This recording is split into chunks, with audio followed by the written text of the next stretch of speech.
So last month, I believe we had 12 of them, which was more than double what we've had any other time in the year. Well, unfortunately, this past month we had 16, so they've gone up. Now, of these 16 vehicle thefts, one of them was a motorcycle, so I don't know what we're going to do about that when they rolled it away. But the other 15 of them, all 15, the person took the vehicle with the keys. So some of these thefts were in the Meisner Country Club, the Oaks, Seven Bridges, and Floral Lake. Some of the other ones were dispersed a little bit. But again, the common theme is the vehicles all have the keys. Not all were necessarily left like out open. We had a couple of them that were in the people's driveways. Some of them were actually in the garage, but even in the garage, they left the keys in the vehicle. So I just want to let you know, though, we are being extremely proactive with this. We're on top of it. We're putting together an action plan, and we're doing what we can to curb it. Additionally, the investigation is pretty intense, and we're really looking into it. We're working with our partners down in Boca and the District of Boca also, and we've got some leads. It appears what's happening is they're coming up from down south out of Broward County. They're taking the vehicles, and then they're going down south. And we don't know for sure, but we're presuming that they're shipping them out. So we're working on that, and we do have some positive leads. But what I really need from everybody here is when we go back to our HOA meetings and things of that nature, we really need to talk to everybody about leaving the key fobs in the vehicles and their keys in the vehicles. That's huge. If you do have HOA meetings, I can give you a phone number right here for our crime prevention unit. We can have somebody come to that meeting and speak about this for you. And that phone number is 688-3970. Go ahead and give that phone number a call, and we'll make an arrangement to have somebody show up at one of your meetings for you. And if for some reason you're not getting anywhere with that, I'll give you the District 4 main number is 688-4760, and then we'll go ahead and make sure we put you in touch with the right people. So that's all we've got for the statistics for this month. Just something else I'll throw out for you real fast, just to give you an idea though. This past month we had 2,053 calls for service. We did 156 traffic stops, and then as proactive, like I said, checking out business checks, residential checks. In addition to all those calls for service, we did 2,716 extra patrols. So we're on top of it, trying to prevent these crimes for you, but we need the help as far as leaving the keys in the vehicle. All right, thank you. Thank you, Captain. Good to see you. Okay. Representative Berman, Lori Berman, represents us up in Tallahassee, and she had a few comments to make. Come on, Rep.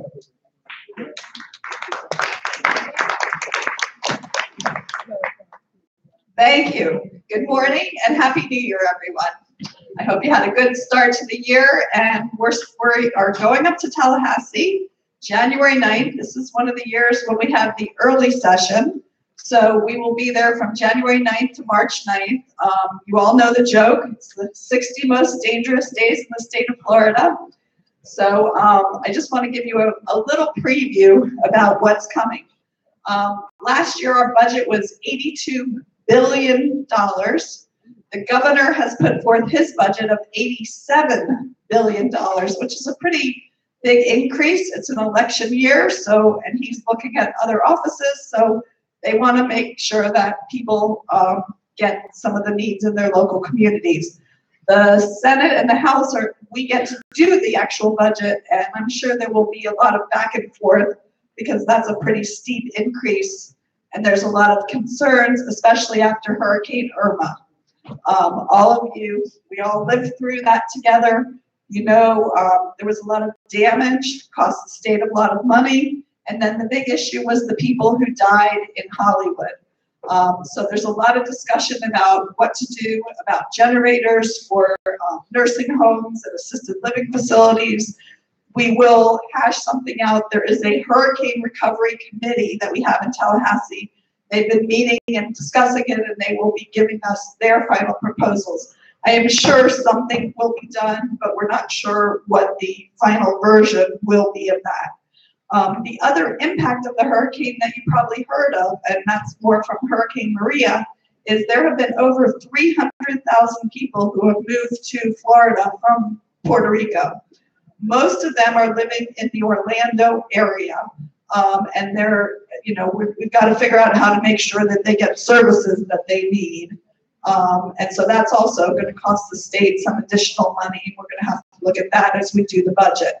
I'm happy to report that our own representative, Emily Schlossberg's texting bill is getting a lot of positive traction.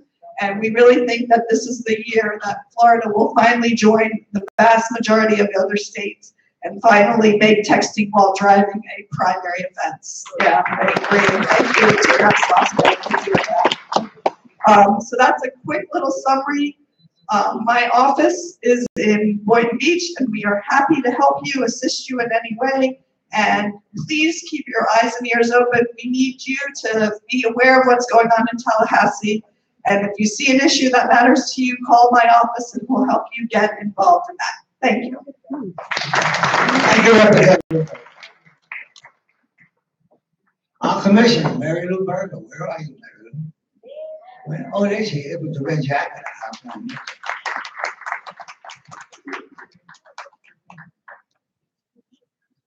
There you are, Mary Lou. Good morning, everyone. Good morning. I want to wish, on behalf of my staff and myself, I want to wish you all a very happy and healthy new year. And I don't have too much to say this morning, but some of you have noticed that Megan is not here this morning. And I wish that you would keep her and her family in your prayers. Her father passed away on December 26th. And a few days later, her grandmother passed away. So it's a difficult time for the family, and we're there for her, and the office is open, and we're still in business, but we do miss her, and we hope that she gets back to the office as soon as she's able to do that. So I know you all love her. She's so cheery, and but this has been a difficult holiday season for her. Other than that, the county is rolling along fine. I will be leaving on Tuesday to go to Tallahassee for Palm Beach County Day. We do have some county people here that will be with me. Rebecca's back here, and somebody else is over there. And I'll leave on Tuesday. Palm Beach County Day is on Wednesday, and I'm very glad that I'll be visiting Lori when I'm up there. We go and visit our local elected officials in Tallahassee and tell them what we need. And I have to tell you, for the 4 years that I've done that, this will be the 5th year that I've gone up there. Every time we go into any of our local political offices, our politicians, and whether they're representatives or senators, they are there for Palm Beach County. They are there for what we need, and what we need are things for you. And they listen, and they support us, and we support them. And I'm looking forward to a really positive session this year. And if you're wondering, the session is early this year, because this is 2018 is an election year, and they move it from March to January because, all those people that are running for re-election want to be able to get out and campaign. So they move it up a couple of months. So I'm sure it'll be cold up there, right, Lori? January is cold. But I will be up there working for you for a couple of days, and then I'll be back down in the office. But in the meantime, the office is open, and if you need us for anything, please feel free to call us. Thank you very much. Thank you, Commissioner. We're going to call on Rebecca De La Rosa. She leads the delegation up in Tallahassee, and maybe she'll give us a hint of what Palm Beach is looking for. Everything, I think, they're looking for. Thank you, President. Lori, thank you again for the opportunity to speak this morning. Good morning, everyone. Rebecca De La Rosa, Palm Beach County Legislative Affairs Director. I'm thrilled to be here today to kick off this year to talk a little bit further about Palm Beach County Days. So thank you to Commissioner Berger for kicking it off today by talking and introducing Palm Beach County Days to you. If you plan on attending, please, I would ask that you post on social media that you're coming up to Tallahassee to let everyone know that you are participating and that you're advocating on behalf of Palm Beach County. And you can also do that here in the district. So that's not something that you are limited to if you are not attending Palm Beach County Day. So please keep us in your thoughts and at the forefront of your advocacy this session and for the next couple of months. We will certainly continue to pursue the 4 priorities for the county One being affordable housing, homelessness, securing the dollars through the task force efforts to secure the trust fund dollars through the state and local housing trust funds. In addition to that, to focus on the opioid epidemic, and thanks to Dave Ehrenberg, who's here today, to speak a little further with you on a different issue today. However, we will continue to support the Sober Home Task Force recommendations. In addition to that, we will be focusing on the Hurricane Irma issues, lessons learned coming out of the last hurricane. We have had some great feedback from the committee members as well as the committee chair, Representative Nunez, Speaker Pro Tem. So we'll continue to work with her and staff as well as the Senate on additional recommendations coming out of that committee and what those bills will look like. So we'll keep you up to date through the legislative updates that we send out weekly. So if you are not privy to that, I will make sure that Lori and the group receive that on a weekly basis, so you can stay in tune to all of the advocacy and updates throughout the week. The last recommendation, or excuse me, priority would be transportation and growth management. So we'll continue to work on the Glades initiatives as well as any stormwater relief as well as road construction. So thank you again for your time, and I look forward to working with you for the next couple of months and keeping you updated. Thanks again. Thank you, Rebecca. While you're up here, remember our Atlantic Avenue. We all remember it here.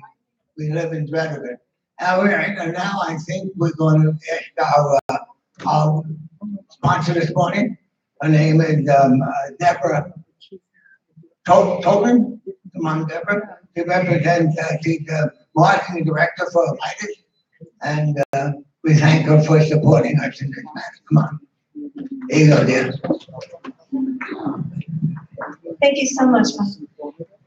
Thank you all for inviting VITAS in to be your breakfast sponsor this morning. We consider it an honor and a privilege to have the opportunity to speak to all of you just briefly. I'll keep it very brief. I know that all of you represent many different communities here in Delray, and you all are focused on quality of life, making those communities a very important and wonderful place for your residents to live. Quality of life is something that VITAS Healthcare focuses on as well. And we appeal to all of you, focus on the things that are important to people, the amenities in your communities, the special things that you do and offer them in your communities, to also think about the most vulnerable residents of your communities, those who have a serious illness, those who have limited time left, and to really focus on the quality of life that may be available to them through hospice services. There were numerous patients over the holiday weekend that I'm going to share one story with you. This was an 86-year-old gentleman whose family called us before the Christmas holiday at the urging of their family doctor, really encouraging the family to consider hospice services for this 86-year-old gentleman. He had cancer, advanced cancer. He had dementia. He also had heart disease, advanced heart disease, very much a candidate. There really weren't any treatment options really that were appropriate for him. The family wanted to delay the appointment until after the Christmas holiday, which of course we honored. We don't ever want to be aggressive or push. We really want to honor family choices, even though we really tried to explain all the benefits that we could offer to help to keep this gentleman home for what appeared to be his last Christmas. To make a long story short, he ended up in an area hospital. We met with the family there. They were still resistant. He passed the day after New Year's in the hospital. So with that story in mind, I really want all of you to really realize that there are services out there that can help people remain comfortably in their beautiful communities and their wonderful homes surrounded by family and friends. If you just be a little bit of an advocate, hospice doesn't hasten death, it prolongs life and focuses on quality of life. So we are here as a hospice provider in your community, VITAS Healthcare, to serve your residents, to serve your families, to be here to ensure that we do the very best that we can to make sure that every day counts, especially when the days are limited, Every day counts, and we can do the most we can to manage pain and symptoms and to provide emotional and spiritual support for your residents. So thank you so much for allowing us to be here today, and we very much appreciate this opportunity to be with you. Thank you. Thank you very much. With that, I'm going to turn the meeting over to Dr. Lori, and she's going to introduce some very important people in a nice program. And so, Lori, here you go.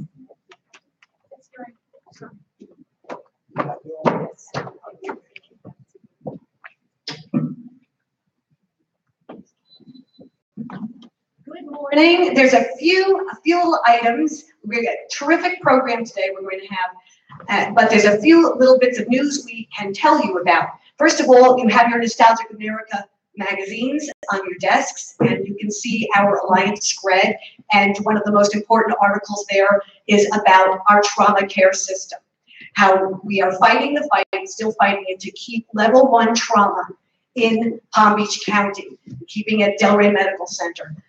It is under attack, and we have to work on that, and that's one of our legislative initiatives this year, is to keep that right here in Palm Beach County, level 1 trauma care.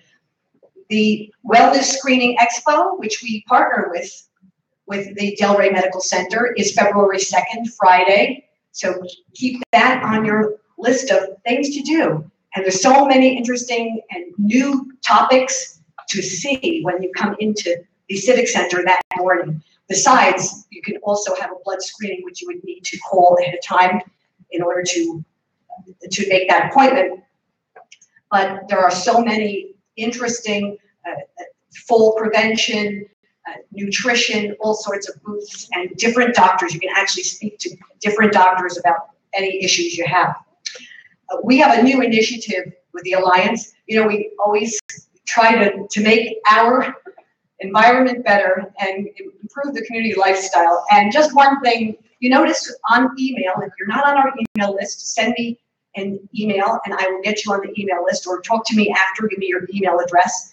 And we often give Solid Waste Authority information out. It's so important to sustain our resources and protect our landfills. And we noticed that, can you believe this, over the holidays, how many people got electronic devices for holiday gifts, or gave electronic devices, or know somebody in the family who gave electronic devices or new TVs, and they throw out the old. Well, we were just brought to the attention that 85% of that goes into landfills when you throw them out. Only 15% are recyclable. You can really recycle almost everything. So we want to save the landfills. So we'll be devoting a little portion of the newsletter that we send out every month toward something with recycling, reusing materials, and protecting the environment. Atlantic Avenue widening, of course, we all know about that. President Bob was there at the Transportation Planning Agency meeting, spoke about that. We heard good news from Nick Uren, remember the man who had spoken here a few months ago. He says that they are working on some acceleration, but we are going to continue with that because we want a date better than 2024 for the expansion of Atlantic Avenue from Lyons to Jog Road. From Lyons to 441, that's already they actually give us a date of possibly, it might be completed by 2022, but it's the jog to the Lyons it doesn't even have a real date yet, so that's an issue. The agricultural reserve issues, remember, we've been bringing them to you every single month. All the information has been going to you. Both of the main projects there are actually either, the applications have either been taken down and they've been, the applications have been, what do you say, they've been withdrawn. That's the word, thank you. It's good to have the membership be so well informed about that, because that's how we inform you. It's been withdrawn. The one GL Homes project was withdrawn. The other project, which was Morning Start, is regrouping, and so we have absolutely no information, and we don't know when there's going to be any new information on that yet. And other things, though, that are happening, you've got the information about the 7-Eleven that is actually going in, and you have the whole site plan there in the newsletter. And remember, this is on the email and on the website to see any of that. And if you have any questions, call Bob or call myself. You can email the Alliance. And the only other thing in the agricultural reserve issue is there's a congregate living facilities that they do want to bring there, but the county hasn't really made their policy on it yet, but it's still going through different agencies, different boards. So that's just something we'll hear more about in the future. And for the next newsletter, look for some of the new bills from our elected officials. We're going to put some interesting, a little taste of what our elected officials are actually doing up in Tallahassee with their bills. Now we go into the program. This is very exciting. Our first speaker today is State Attorney Dave Arenberg, and everybody knows him. He's spoken here before. We have had him speak on the sober home issue. We're going to have him come back again too, because there's going to be updates, I'm sure, toward the end of the year. He has the sober home task force and all. But today it's all about you. It's all about elder abuse and scams and the newest scams. So we've got two excellent presenters. The first one is State Attorney Dave Arenberg, and you know he leads a team of 120 prosecutors and 220 professional staff in 5 offices throughout Palm Beach County. Please help me welcome State Attorney Dave Arenberg. All right, thank you, Dr. Lori, and good morning and Happy New Year. Good morning. I'm Dave Arenberg. I'm honored to be your state attorney, and I used to be your state senator for 8 years, and I love this job because every day we wake up in the morning to try to keep people safe and protect the safety of our communities and do justice. And doing justice every day is just an incredible job, and I want to thank all of you for all your support. I want to also recognize Mike Edmondson, who's here today, who's been in our office for over 20 years. Yeah, okay. Mike, there you go. Mike is dressing for a blizzard, and now this is Karen Murillo. Karen Murillo has been with our office for, is it 6 years now? Almost 5 years. Karen is an assistant state attorney. She's in our white collar crimes division. She focuses on crimes against seniors. She is one of our prosecutors who helps protect senior citizens in our community every day, whether from exploitation, financial or physical abuse. And so I asked her to join me here today because we're going to give a presentation on what our office does and how you can protect yourselves from exploitation. And also we're going to give you some phone numbers, some resources that you have to report cases of abuse, fraud, and exploitation. In fact, you all have the handout on your desk? Okay, great. The last slide of this presentation duplicates what's on the handout. It's going to be in small letters on the screen, but you're going to have it in front of you. Is there anyone who doesn't have the handout? Oh, wow. Mike, do we have any more? Yeah. Okay. Oh, there's some that are stacked up. Yes. If you can pass them down. Another thing is, if we do run out, we will give Dr. Lori more handouts to distribute. Right? All right. Before I begin, I want to thank the Alliance and Dr. Lori for participating in our Citizens Advisory Panel that we have. We have a panel, a group that meets every quarter to advise us on issues in the community. That way we're more accessible.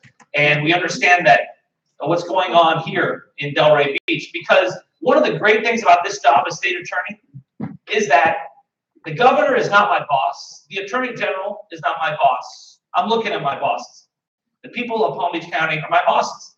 When I was a state senator, you used to have to ask the Republican majority to do anything because we were in the minority. Well, as state attorney, you do what you want and you are held accountable by the people of the county. So that's why we have made a priority in going after fraud and abuse against our seniors. And because in Palm Beach County, we have such a large population of seniors. And so I'm going to start the presentation here now. And now, do you know who this is? Yeah, say it loud. No, it's he has a name. Say it loud. That's McGraw, the crime dog. Remember his slogan? Take a bite out of crime. All right. So McGruff the crime dog. Now you may be wondering, what kind of criminals does McGruff the crime dog go after? Right? Well, here's an example. Now let's see, where is the button? I guess we'll just use this. Okay, if you want to know what kind of criminals McGruff the crime dog goes after, here's one. Now, all right, that's Cookie the Basset Hound. That's my Basset Hound, Cookie. Now, she's obviously in a low security, minimum security prison on the bed, but that's a Halloween costume. She indeed was charged with 58 counts of cuteness. All right.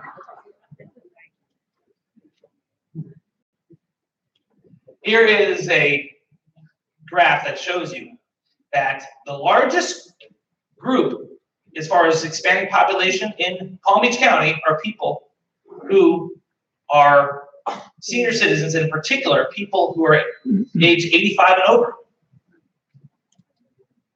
That's the green graph. The folks between 60 and 84, that's the red, and between 0 and 59, that's the blue. And this number of people over the age of 65 is expected to increase by 16% in our county over the next 5 years. And as the population ages, we see a rise of crimes against seniors. We have between 70 and 100 cases at any one time in our office dealing with elder fraud or abuse.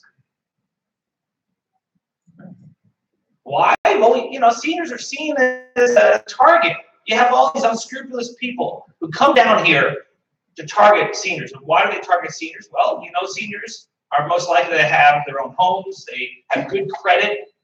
Unlike a lot of the millennials today, we have seniors that have very good credit. And so, you know, you have con artists who come down here in the 50s and 60s who've worked hard and have saved and are more polite and trusting. They just are. And a lot of seniors who get ripped off are embarrassed about reporting crimes. The criminals know this, and so they take advantage of that situation. So we have a crime of grand theft. Grand theft is when you steal above $300. That's a third-degree felony.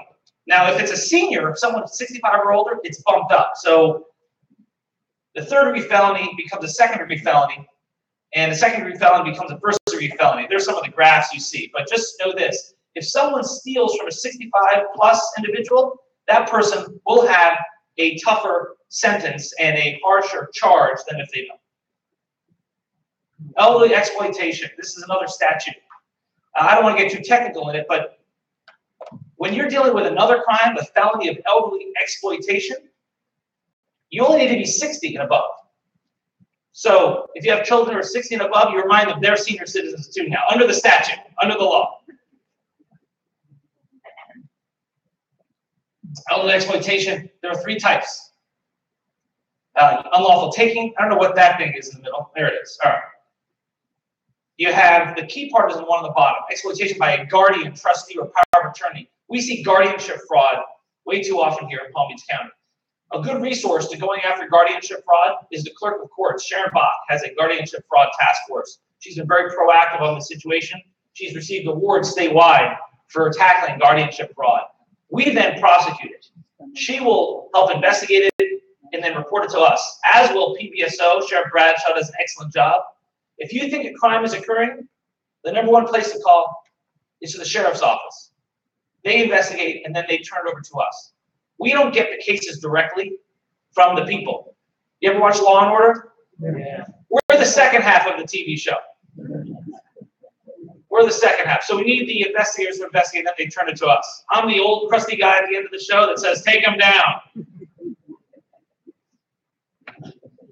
All right, here's some challenges though. We have a statute of limitation. You know what a statute of limitation is. It limits the time in which a case can be brought. And the reason is that we don't want cases to be brought from 20 years ago because then witnesses are unreliable, the evidence is decayed, and there needs to be some sort of finality. So the state of Florida and Tallahassee has created a statute of limitations for crimes against seniors. It's anywhere between 3 to 5 years from the time of offense. That's why it's crucial, if you think you're a victim of crime, to report quickly, because that 5-year statute will run out faster than you know. And we lose a lot of cases because of it. Here's how it works. Here's a math problem for you. This happens all the time. Last year, we discovered that a caretaker for a person over 65 had forged $60,000 worth of checks since 2010.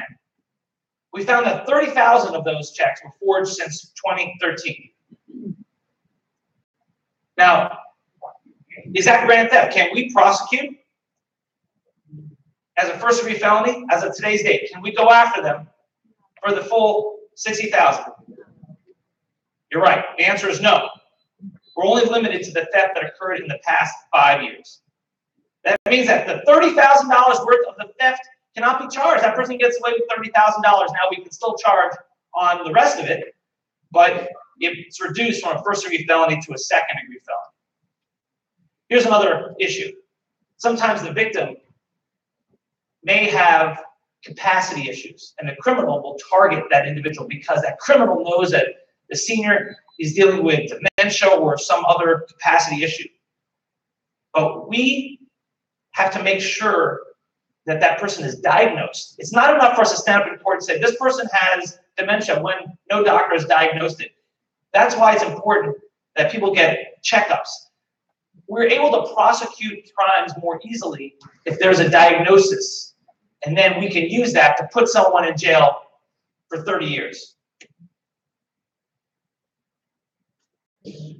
There's also other obstacles to prosecution: embarrassment, nervousness, health problems, conflicted feelings. Sometimes the defendant is a member of your own family, and that's very hurtful for people.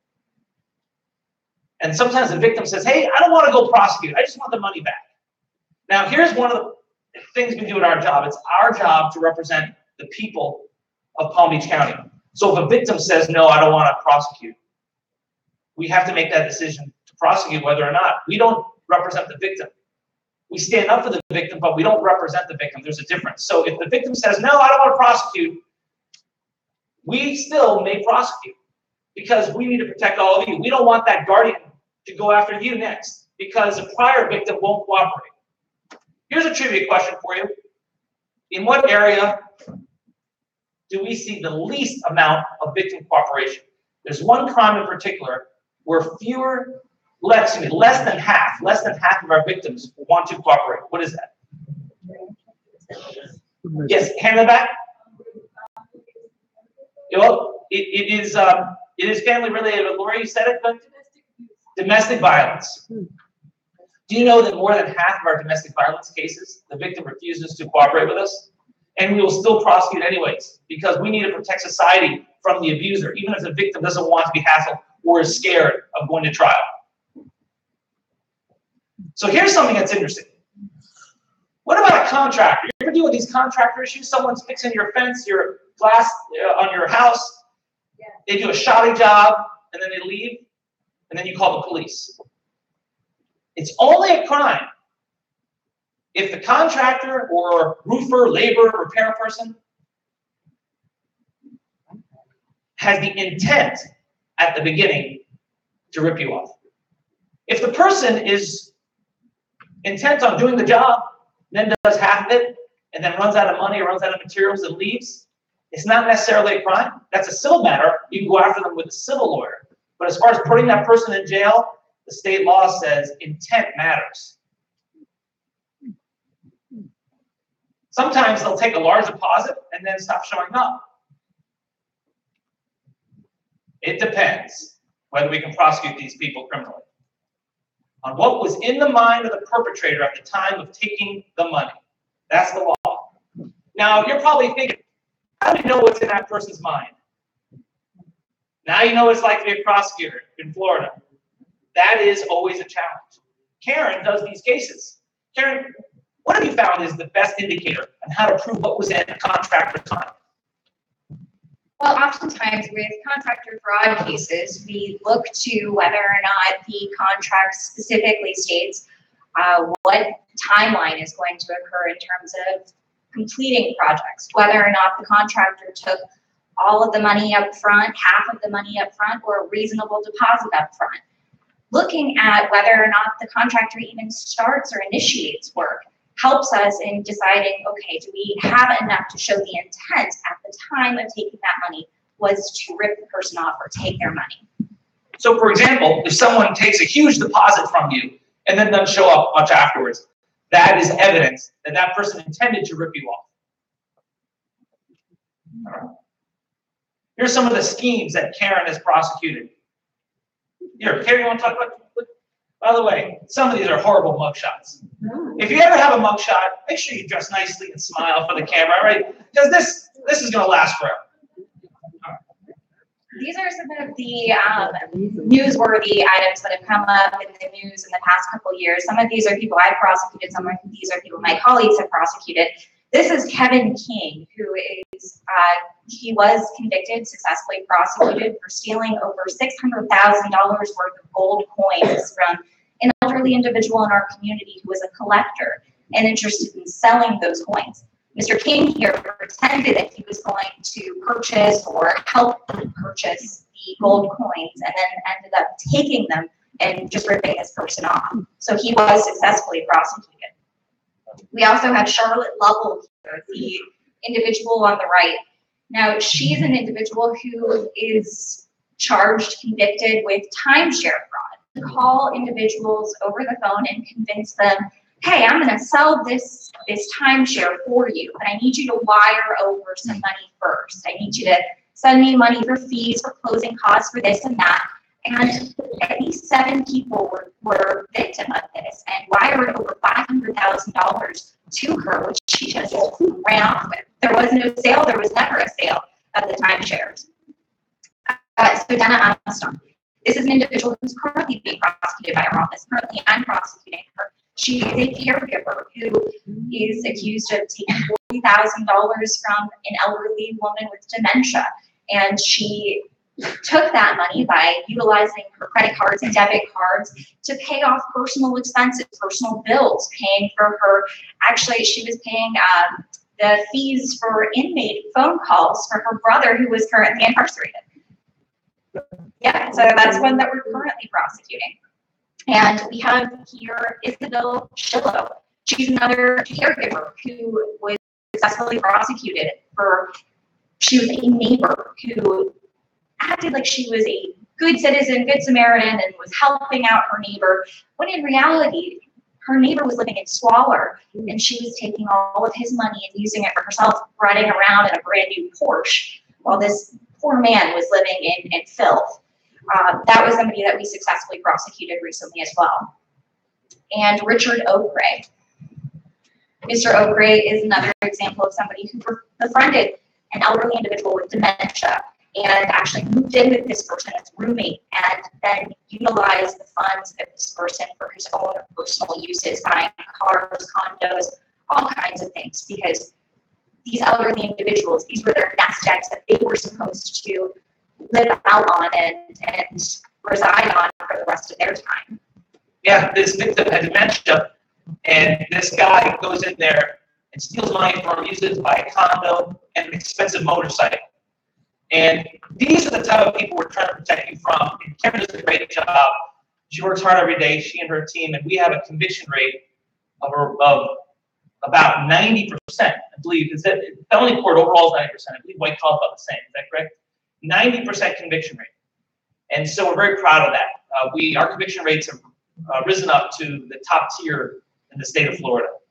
So it's because of great people like Karen. I love taking credit for my assistant's work. Here's a common scheme, investment. Hey, has anyone called to ask you to buy Bitcoin lately? You're not putting all your money in Bitcoin, right? All right, good, good. Timeshare, telemarketing related frauds. We talked about timeshare fraud. Contractor fraud, we talked about that. Misuse of a senior's funds by a guardian, trustee, or attorney in fact. Exploitation by people in a position of trust or business relationship. And as we mentioned, exploitation where the victim lacked capacity. Investment fraud. It's, this is what happens with people you know and trust. It really is someone you know. People are embarrassed. And then they'll say, hey, you know what? That's just the stock market. Sorry. Not necessarily. A lot of these schemes can be criminal, and that's why you should report it. Don't just chalk it up to a market dip if it is beyond that.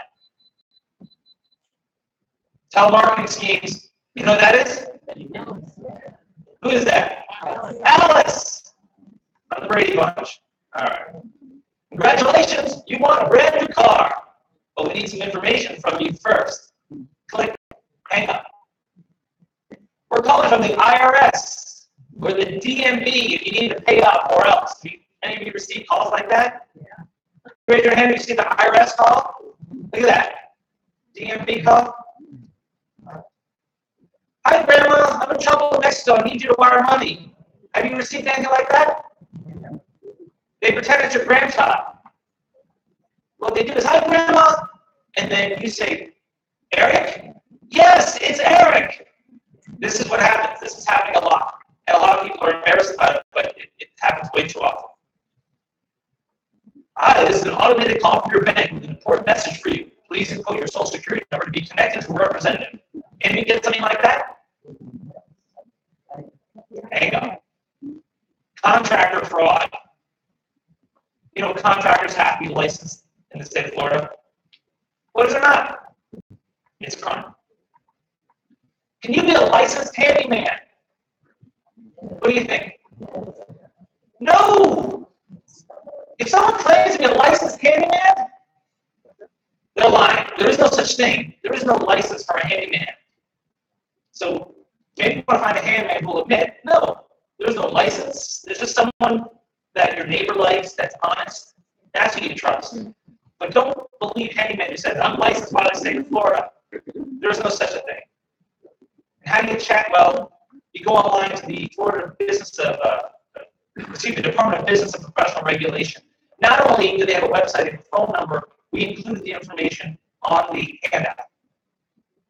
Do you know these guys?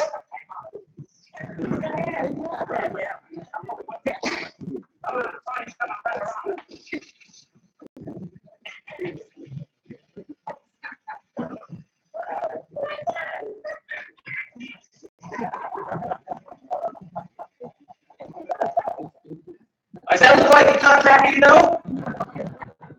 All right, here's a trivia question. Who is that? Is that Curly or is that Larry? Larry. I think it's Larry. It's Curly? It's Curly. In law school, we have this big debate whether it's Larry or Curly. I want to make sure it's Larry. No, it's Curly. Okay. It's definitely not Shep. Okay. Contractor fraud. These are reasonable rates. If you watch us, it's $55 an hour. If you give us advice, $65. If you help or assist us, $95. If you or $85. If you work on it, it'd be $405. Do contractors typically require an upfront deposit? Yes or no? Yeah, they usually do. How much? It depends. But anything over 10% should be viewed carefully. So if your contractor says a third or 2/3, you may want to check out another contractor. Now, if it's someone who's been working in your community forever and is honest, that's a lot. But if someone you don't really know, they say, hey, I need half up front, that's way above normal.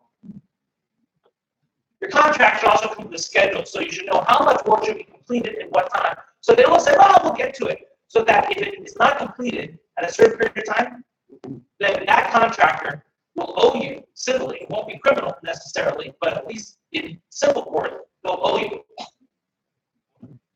And then, of course, watch out for caregivers and anyone who helps with your finances. Do you know that caregivers now have to be licensed in Palm Beach County? They're licensed by the Consumer Affairs Division of the Public Safety Department. That's something to know. Caregivers must be licensed in Palm Beach County. Most counties don't require this. Palm Beach County does. Kudos to our county commissioners for that. I know Mary Lou was here earlier.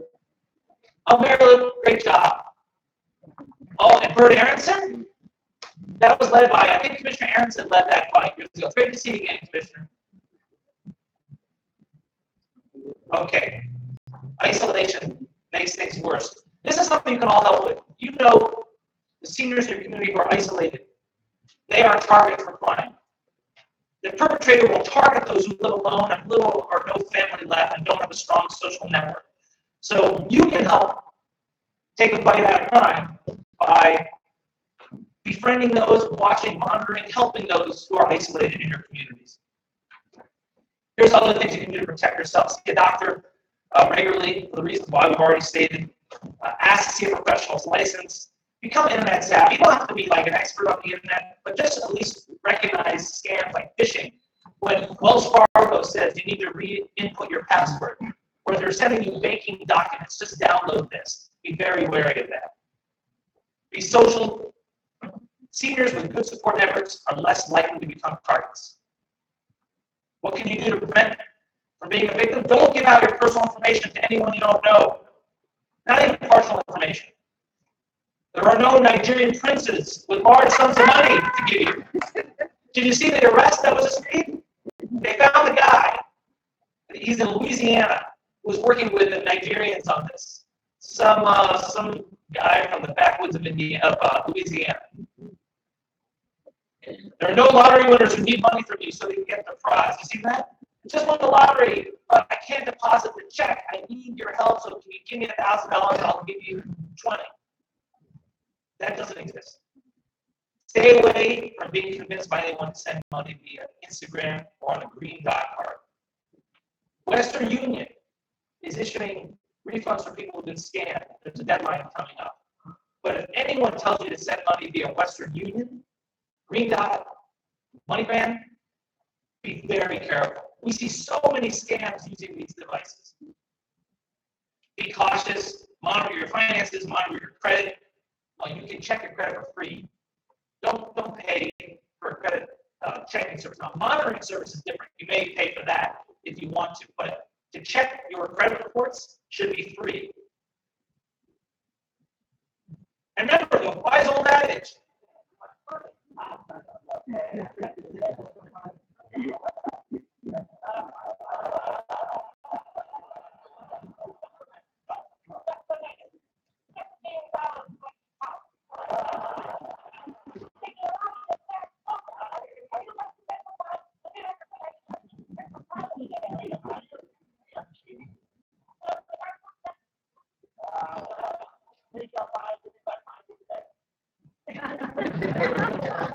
Who's that?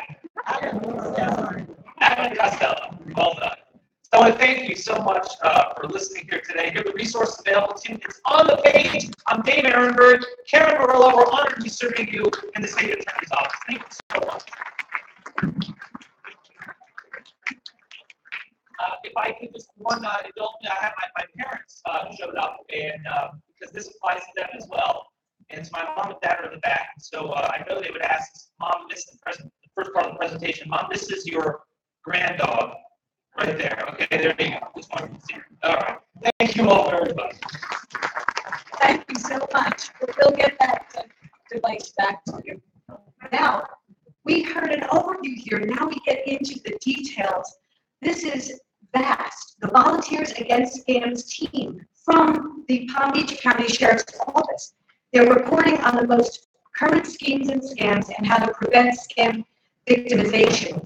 And these are people that hear about it every day. It's the most updated information. Herb Ryan has been really helping out with this, and he will now come up here to give the presentation. And one thing, if you have questions for the VAST team, write them. You have cards in front of you, and you can hand them out to one of our board members walking around. Just put your hand up. We'll have the cards for questions, okay? So here we have Herb Ryan from the PDSO's VAST. Good morning. Thank you very much for having us here. What I'm going to do, basically, first of all, I want to thank the attorney, State Attorney Ehrenberg, for giving 75% of my presentation. Okay. Just so you know that most of the material that he covered is in our presentation. So basically, what I'm going to do is I'm going to just show you what the presentation is all about and just hit the highlights. Because what I'm trying to do is work with you in assisting me of bringing my presentation to your communities. We average usually 1 or 2 every single week. And we're sponsored by either the Homeowners Association in the community. We're sponsored by the men's and women's clubs, by the synagogues and churches in the area. And we work very closely with the Del Rey Alliance and also Culver, the group similar to yours in the Point Beach West. Okay? So what I'd like to do first is just tell you a little about VAST, who we are, and why we're here. Okay? Number one, I know we have a gentleman here from the Sun Sentinel. Headlines, the Sun Sentinel going back a few years ago, and I've got three more very similar to this headline. Florida leads the U.S. in ID theft. Headlines, okay? I don't know whether you know it, but everybody here in this audience, including myself, always likes to be number one in something, okay? However, we do not like to be number one for 5 years in a row, leading identity theft in Florida. Broward County and Palm Beach County have been vying for number one since 2012 in the whole United States. Okay? So what happened in approximately 2012, our Sheriff Rick Bradshaw had said that this is getting totally out of hand. And I don't know whether you realize, but Palm Beach County is larger than the state of Rhode Island. We have 9 financial crime detectives that handle this type of crime in all of Palm Beach County. Okay? So what he did is he created a unit called VAST. VAST stands for Volunteers Against Scam Team. It started off with 9 people coming from various backgrounds, and has grown now since 2012. We now have 30 members that work in our unit. We have our own office at District 6, which is at Park Vista and Jog Road. And our mission is twofold. Number one, we give presentations like the one I'm about to talk about to anybody that's smart enough to have us. Not necessarily a homeowners association, but any kind of groups. We've done presentations to Alzheimer's conventions. We've done it with ORT. We've done it with various women's groups. We just did the one with the DASA. We just did one with the American Legion. Anyway, we do these. It's a 45-minute presentation on how to prevent identity theft and scams, and basically what the current scams are that are going on in the state of Florida. As we talk right now, the last number I got is 191 current scams going on right now. Okay? And I'll tell you how some of the scams come across. But the other thing that we do is we have access to the sheriff's computers. So when a person is victimized, we are able to go into the case and follow through. Since there are 9 detectives, it's impossible to follow through with all the cases that are reported, which in one office is between 9 and 15 a day. Okay? So what we do is we then call up the person that's been victimized. We try to educate them. We are not investigators. We are educators. We try to educate them about what they can and can't do as far as protecting themselves for the future. Because the statistics are that 75% of people that have been victimized or scammed one time, since all your information and basically your clones are out there on the internet, that never disappears, you're going to be targeted again. Okay? What's happening just recently is there are 3 credit reporting agencies: TransUnion, Equifax, and Experian. Okay? In case anybody goes to a department store, tries to buy a car, or tries to get a mortgage, where you're going to use one of those 3 credit reporting agencies to check out your background and your credit and your ability to pay. Equifax was hacked. Okay? Which basically means, for reality's sake, that every single person in this room, if you have a driver's license, if you have a social security card, your name, your social security number, your date of birth, and a copy of your driver's license is out there somewhere in the internet. Okay? Just to top it off, Yahoo has been hacked. Uber has been hacked. Okay? Just on and on and on. Of course, you know the stories with Target and all the other retail stores, which means that you have to figure that your information is out there. So what really should you do about it? Number one, anybody that you don't know that tries to contact you on the phone or on the internet through emails or what they call hot links, which I'll talk about, do not give out any personal information at all to anybody that you don't know, no matter who they say they are. Okay? Just as a coincidence, two different people tried getting to me yesterday. One of them was a man that just is very persistent. He calls me every single month. Calls me up and he says his name is Al. Okay? Has a really nice accent. Okay? And he says this is a courtesy call from Microsoft. Okay? Okay? My computer is about to be loaded with a virus.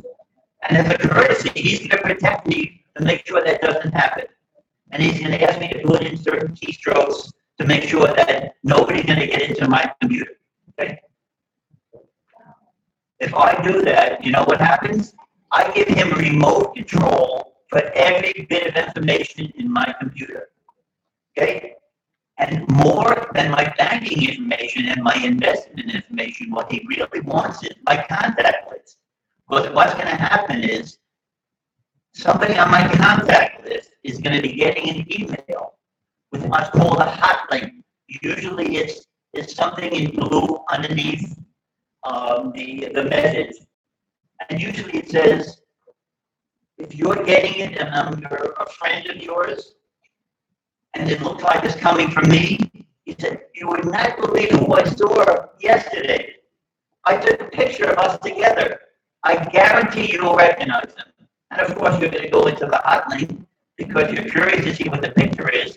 As soon as you go into that hot link, it's the same thing as that man getting remote control from me. Your contact just gave remote control by way of getting onto that hot link to him. And it goes on and on and on. And before you know it, the simple hacking of your computer now goes into tens of thousands eventually. Okay? Before I go on, two things. Everybody in the audience here, at the end of the presentation, will be getting a copy of this book that's given to us to give out by the Federal Trade Commission. It has a lot of the information, including the telephone numbers and websites and internet contacts of a lot of law enforcement agencies, the credit bureaus. So a lot of you do not have to take a lot of notes because it's just up by the desk at the end, and we'll give one of these books to everybody here. The other thing we have is a copy of the vast brochure. On the back of it, on the bottom, is a telephone number, which is a 561-688-3970 that you can call up and make arrangements for a presentation. And with that, let me run through this closely.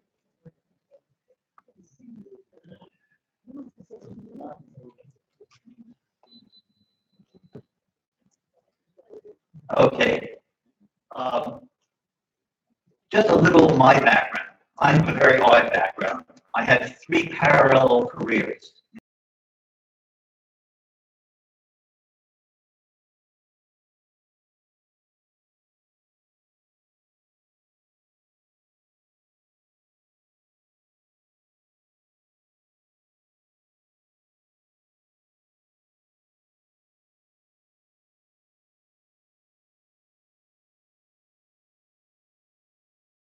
Of memorabilia and collectibles. In one of them, I just found something that was given me when I was in law enforcement, and I got it from the post office. It was a wanted poster for a man named Willie Nelson. Okay? And Willie Nelson was a man that said, he was asked, why do you rob banks? And of course, his answer is, that's where the money is. Okay? Now today, people don't have to rob banks. Because they can sit in the comfort of their bathing suit, their t-shirt. They can sit on a beach somewhere. They can sit in the Ukraine. They can sit in Costa Rica. They can sit in Nigeria. They can sit anywhere they want on their computers. And they can reach you just as easily as they can by robbing a bank. Except they can make a lot more money by hitting 100 people and getting 1 or 2 in a day to make more money than they could possibly make if they robbed a bank. Okay? What is identity theft? Identity theft is obtaining somebody's personal information, basically your name, your address, social security number, and date of birth, and I can basically become you. Okay? Your identity can be stolen by a lot of the ways that I mentioned before, by hacking into different accounts. One of the ways that a lot of people are aware of is through medical records. Okay. Now, I don't know whether you realize it, but when you go into a doctor's office or hospital and they ask you your social security card, which basically is your Medicare card, it's the same number. All of a sudden, the Congress decided to do something together, and they got smart, and that's now being changed. It'll take about a year and a half, but it's being changed to ramp the numbers. So in a short time, hopefully, your social security number will not be the same as the Medicare number. Okay, and what we suggest in the meantime, because there has been a lot of fraud involved with that, we suggest you make a photocopy of your Medicare or social security card. Okay, on the photocopy that you have, obliterate the last 4 numbers. I'm sure that most people remember the last 4 numbers because you're asked for it very often. And when you go to a doctor's office or hospital, give them the photocopy. You do not want a photocopy of your whole social security number, which is your Medicare card, laying around, whether it's a doctor's office, where janitors and anybody can see it, get a copy of it, or in the hospital records. And when they told you they need the whole number, you can verbally give it to them so they can put it in their computers. But there's no reason for a photocopy of your Medicare card to be laying around in anybody's office. Okay? Be very careful with hired help. There was an organization in this area, in the Boynton Beach area, where this lady had a great cleaning service. She had several hundred clients. It was going on for many years. And basically, she did not steal anything that you would know about because she didn't know about the jewelry. She would know of your credit card records, your investment records, and your bank records. And months after she picked up the information, she started using it, and the organization was using it, and nobody figured out how they got all this information. So just be careful who you allow into your house, and don't leave any of this information lying around. All these records should be kept in a safe area. Okay, it should be put in a safe or a locked area. Number 1, it should be shredded if possible. Shredders now there's 3 different types. There's the horizontal, there's the ones that now makes little pieces of almost like confetti. That's the best one. But at least some kind of shredding is possible. Also, the sheriff's office works with CBS almost on a monthly basis, where you can bring a lot of your information to a CBS store that's having the promotion, and they'll take boxes of it and shred it at no charge. Okay? The information is to be shredded, basically anything with your name on it. Believe it or not, a lot of you, I'm sure you can believe it, because you're getting in the mail from a lot of the credit card companies actual checks. That's all made out with your name, your account numbers, and everything else. And the checks can be sent to anybody and used to get your credit card and build your credit card. Even the outside envelope with the barcodes on it that come offering you new credit cards, offering you any kind of information from banks or other organizations. All that information should be shredded because I'm sure that most of you are aware, any of the garbage, or debris that you have from your house that you put into either recycling or garbage for pickup outside your house, once it hits the sidewalk, it's no longer yours, it's public property. Anybody can go and pick it up, and it is totally legal. Okay, your mail. I'm sure that you're seeing now all the nonsense about around Christmas time, where FedEx and UPS was leaving packages on people's outside the house, and they were being picked up by just people passing by and grabbing them. The same thing happens with your mailboxes. So do not leave stuff to be mailed out and putting your flag up the night before or even the morning up for the whole day. If you're going to be mailing out 10 to 12 payments or bills anytime during the month, around the 10th of the month or 15th of the month, my first bit of advice is to do it at the post office. Don't leave it in your mailbox. But what's happening now, they bleach out the information of who it's going to when they grab it from your mailbox. They add a zero onto it, and when you're paying a $60 bill to so-and-so, it now goes to them, and it's now $600. So just be careful of the mail. Okay, if you're going to be going away for a weekend and mail comes in, ask your neighbor to pick it up or somebody you can trust. If it's going to be for a longer amount of time, have the post office hold it to you or have it forwarded to wherever you go. Okay. Review your credit reports on a regular basis. You can get a free credit report from all three credit bureaus, Equifax, Experian, and TransUnion. All you have to do is contact them, and the numbers, the telephone numbers, the 800 number, and the email contacts are in the book that you can pick up. You're entitled to one free credit report each year from each one of the credit reporting bureaus. What we advise you to do is, say starting tomorrow, call up one of them, ask for your free credit report, go over it very carefully. Look for anything that's suspicious, including 99 cents, $1.79, $1.99, because those are usually tests by unscrupulous people to see whether you actually notice that somebody has the information in your credit card. Don't just let it go by because it's negligible amount of money. Get in charge with the credit bureau and tell them that they're suspicious, you don't know anything about that charge. Okay? Okay, wait 3 months, get in charge with the second credit bureau company. Again, wait 3 months to get in charge with the third one. So now you're into 9 months, and you've got every 3 months you've got an up-to-date credit report, and you're monitoring it. Now it's going into the beginning of the year, you can start all over again. So you're monitoring your credit report all 4 months of the year. Okay. Beware when you're going and using your ATMs. I happen to live in the Lake Worth area, and there's a Sunoco station that just got hit for the 5th time this year with readers and scammers. And believe it or not, within a 48-hour period, there was 2 different people that put a scammer, one inside the unit and one where you slide the card in a different kind of reader. So be very careful. If you go to an ATM, go to a gas station, if you have trouble putting the card in or out, or if you see any suspicion at all, if the door seems to be open at a pump, do not use that pump. If you have to go inside and it's a little inconvenient, whether it's an ATM or a gas station, go inside rather than use the outside.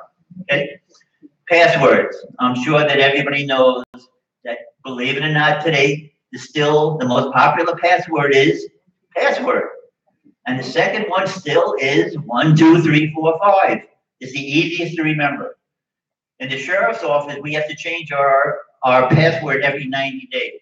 And what we have to do is we have to use a combination of a capital letter, a small letter, a number, and a non-numerical non-letter, which is a pound sign, a dollar sign, or an exclamation point. What we advise you to do is use whatever password you like. Try not using your address, your anniversary date, your birthday date, or whatever one you like. Take one of the words in your password and put a question mark right in the middle of it. Okay? When you want to change it, take the question mark, instead of putting in the middle of it, put in the end of it. And And this way you have a change of your password without having to remember all the different passwords that you're using. Okay? I'm not going to go over this because basically this is the presentation that we would be giving in 45 minutes. So a lot of it, the state attorney, Ehrenberg, had talked about, the grandmother scams, the IRS scams, and so on. And we'd be glad to go more and more into that. Okay? Scams by email goes on and on. Again, you can say no. And here again, the same thing that the attorney said, if it sounds too good to be true, you know the rest. Okay? Okay. The red flags, this green dot card that he was talking about, for Western Union, this is where people say that your grandson or granddaughter has been picked up for having an open alcohol container, or is in a hospital because they were in an accident, and they're asking you to wire money. In case anybody asks you to do anything like that on the phone, instead of doing that, call up somebody in the family that knows how to contact the person they're talking about. Okay? And with that, because of time constraints, thank you very much for having us, and thank the Delray Alliance for being smart enough to give us a chance to introduce ourselves, and hopefully we'll see you all again at your own communities. Thank you.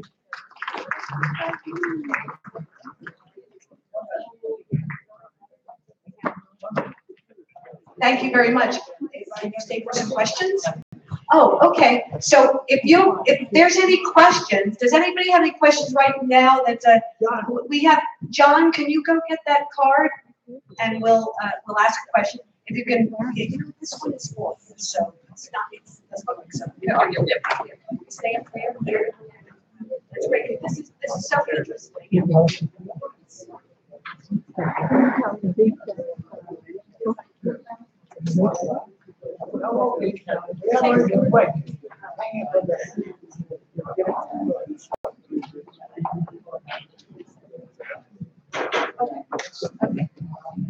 Is there a license for those who work for funeral parlors and sell packages to pre-plan and prepay for yours or your spouse's funeral? Do you know anything about that? There's no information about that. But here's the thing. Here's what we'll do. Harriet from Emerald Point, is she here still? Yes, I gave that card to State Attorney Ehrenberg. He's going to answer that in the email, and then we're going to send that out to you. Okay? And it'll go out. And this question from Huntington Point, from Elliot, we will get that answered as well.